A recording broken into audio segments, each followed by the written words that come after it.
I've seen an interesting complaint on some Facebook groups and as part of the Twitter crowd about Karlov Manor that it doesn't take magic seriously enough. That magic is somehow not allowed to engage with comedy or humor, pastiche or parody. And I wanted to engage that a little bit because I had a look at the cards this morning thinking about whether this set was really silly. And it already, hands up, came to this conclusion that it's okay for a set to be silly. We did just come off of a big, rather dramatic story arc last year.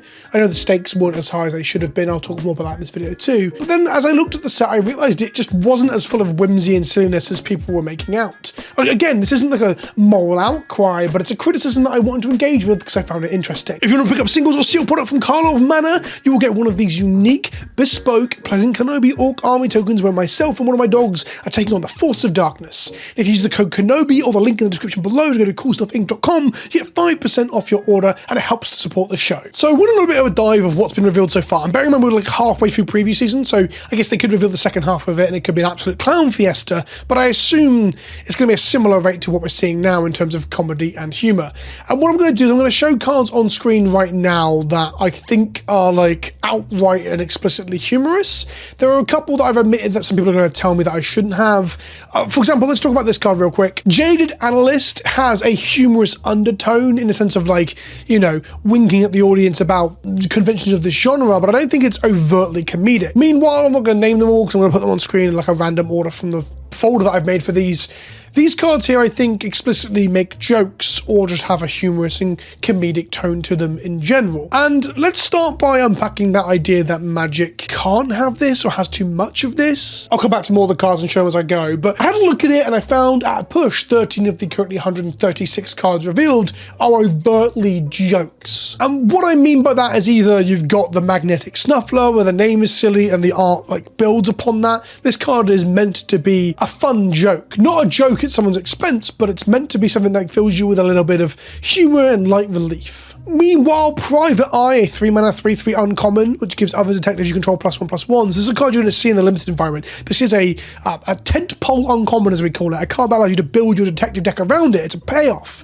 Whenever you draw your second card each turn, target detective can't be blocked this turn. Again, more payoff for detectives. It shows a homunculus who's called a Private Eye, which is funny because homunculus are basically one giant eye, looking at a vase saying, yep, it's a vase, all right. And personally, I think this card is actually incredible. Like, I want to be completely transparent. There's a bias here because I love some of this stuff. It's silly and it's whimsical and it's humorous in a way that isn't so overt that we have literally clowns playing in a carnival like we had with Infinity and similar. And let's not pretend that Magic is completely serious and hasn't had this stuff time and time again in the past. Memes about brush wags, for example, Urza's sunglasses. How about Asmo Decadent?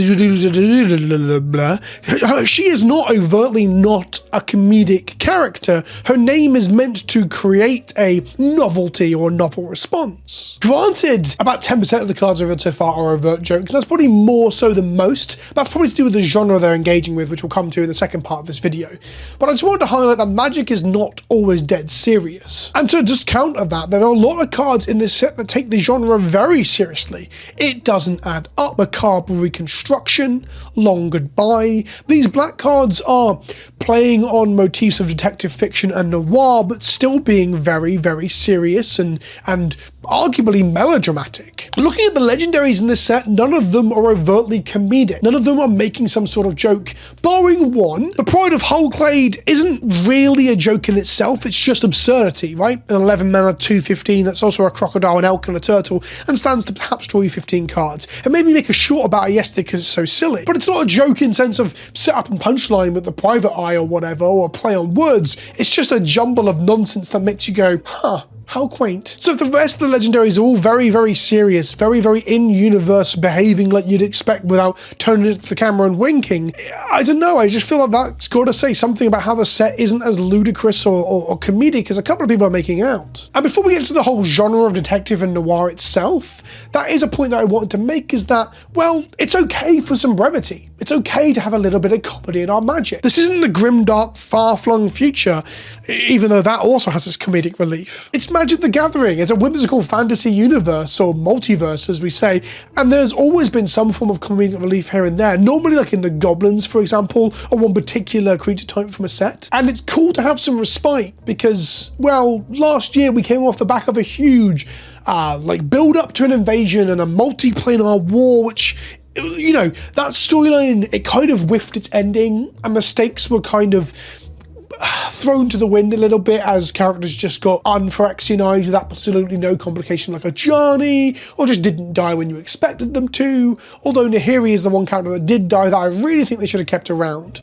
Rest in peace, my white-haired girl. So I think in the respite or the build-up into the new story arc after a huge invasion that supposedly had a large death toll and dramatic consequences for the universe is okay. The fact that they whiffed the ending or ruined the narrative payoff and the stakes of that story at the end does not have a bearing on whether or not we should have some respite from a dramatic storyline or not. This has some criticisms. The dramatic storyline has some valid criticisms to be had that I hope they improve on with the next arc. But I'm okay with the new year starting off, or the back end of last year and into this new year, having a little bit of a fantasy whimsy adventure for Kellen to mosey on through the Roman paths and see the multiverse in its many forms, its many worlds, its many genres it can dip into. And that brings me nicely and neatly, as if I've written this in a certain particular way, to the genre of choice, to detective fiction. Out cold is a card that I didn't include in my little humorous thing earlier because, well, I don't know if it's a joke or not. I mean, I kind of find it funny, but I also think it's very cool that they have these